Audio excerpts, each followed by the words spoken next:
mon chéri. Oh, Trésor, t'es malade. Oh, mon petit loup. Qu'est-ce qui... Mais t'es pas malade du tout. Mais qu'est-ce que c'est que ces bières et tout ça, Gilles? Est-ce que tu sais quelle heure il est? Non, mais... C'est 11 h. On avait rendez-vous à 10h15. J'ai plus qu'un quart d'heure pour répéter pour demain, un peu plus. Et puis on n'est pas prêt. Puis on doit partir à Plan-les-Ouates demain. Tu te rappelles? Plan-les-Ouates demain. On m'entendait? Non, écoute, ça va, quoi. Ça va vraiment pas, c'est pas possible. Moi, je peux pas dire mon texte comme ça avec cette espèce de raté constant. Ça va. 1, 2, 3. Le matin, lorsque le soleil bondissait parmi les forêts enténébrées, où logeait un reste de nuit, de ténèbres nocturnes. C'est nul en fait ton texte. C'est pas comme ça. Non, mais ça fait plat, c'est pas. Et quand la lune d'été dérivait c'est pas paisible. fluide, c'est récitatif, C'est du on texte. s'ennuie. Un peu comme le Beethoven, tu vois. On va faire un truc, tu jettes ton texte, je jette mes partitions et puis on fait un... Vas-y, D'accord. vas-y.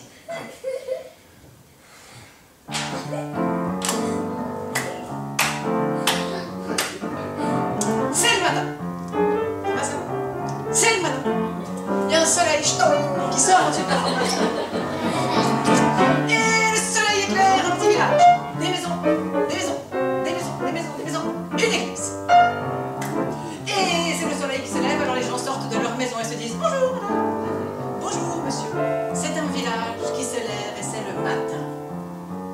Et ce village est particulier.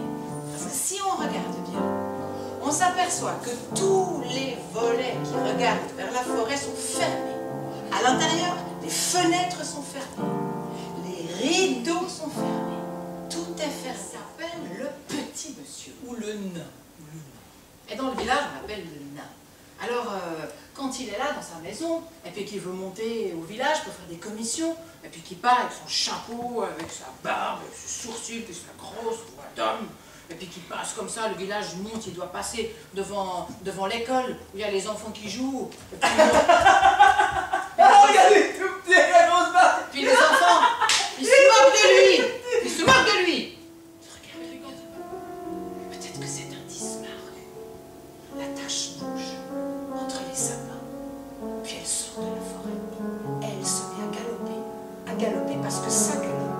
Elle galope, elle a 4 pattes fines, elle a un long cou très fin, elle a une crinière douce de fille. Elle galope, il voit la corne avec une toute petite étoile au bout de la corne. C'est une licorne. Mais il ne savait pas que ça existait, c'est une licorne. Elle s'arrête là, devant le fil de fer barbelé. Lui, il ne respire plus. Il regarde, elle est collée à la vitre.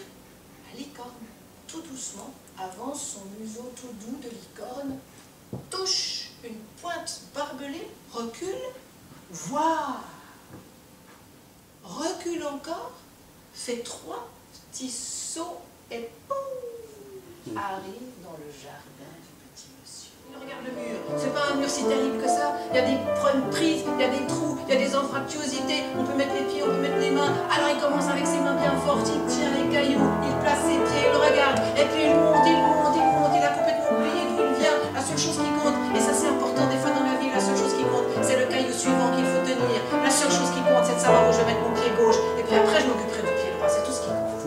Et il monte comme ça. De temps en temps, une seule fois, il a regardé en bas, plus jamais il l'a fait. Il regarde là, droit devant lui. Ça sert à rien de regarder là en bas, ça sert à rien de regarder là d'où on vient. Il y a des moments où il faut juste regarder devant soi. Et quand il arrive tout en haut, il ferme les yeux, il enjambe le mur, il redescend de l'autre côté. Et quand il se retrouve sur le sort de l'autre côté, il regarde ce mur que lui, si petit, a pu franchir. Et il continue. Ouais, c'est vrai, c'est pas terrible. Bon, moi, j'ai raconté jusque-là, puis je sens que je ne peux pas, c'était fort ce mot du lac, je ne peux pas. Je sais, Gilles, tu fais le géant. Mais oui, tu fais le géant, comme ça tu prends un rôle un peu, tu participes. Hein? Je te mets une chaise ici, et quand je dis, il fait le tour, et tout à coup, toi, tu arrives, tu te mets, et puis c'est toi le géant. Puis je te décris. Alors, on commence. Alors, Et tout à coup, ça va tout. Et il vous dit un énorme rocher. Il voit les petits près, il voit les colonnes blanches, le palais de la licorne. Il a réussi. Et il prend son sac et il se met à courir en disant licorne, j'arrive. Mais à ce moment-là, derrière l'énorme rocher surgit un géant. C'est bien, mais ce qu'il faudrait, c'est que tu sois dans les longs des mots. Il faudrait que tu dis, parce que je peux dire, de d'elle, rocher, surgit un géant, t'arrives comme ça, tu te lèves, tu salues les gens, mais enfin c'est plat. Si je dis, tu veux que vous posez plein de fois ta question, toi tu dois, vous je go, bon, je papa. Bon. Hein? Alors. Très bien. Alors, je sens que ça vient. D'énergie, ce corps, ce jeune corps. Et tout à coup, elle se met face au mur, elle lâche son allure, elle se met à galoper de plus en plus vite, elle lance ses pattes en avant de plus en plus vite, de plus en plus vite. Malik est couché, il a les crêpes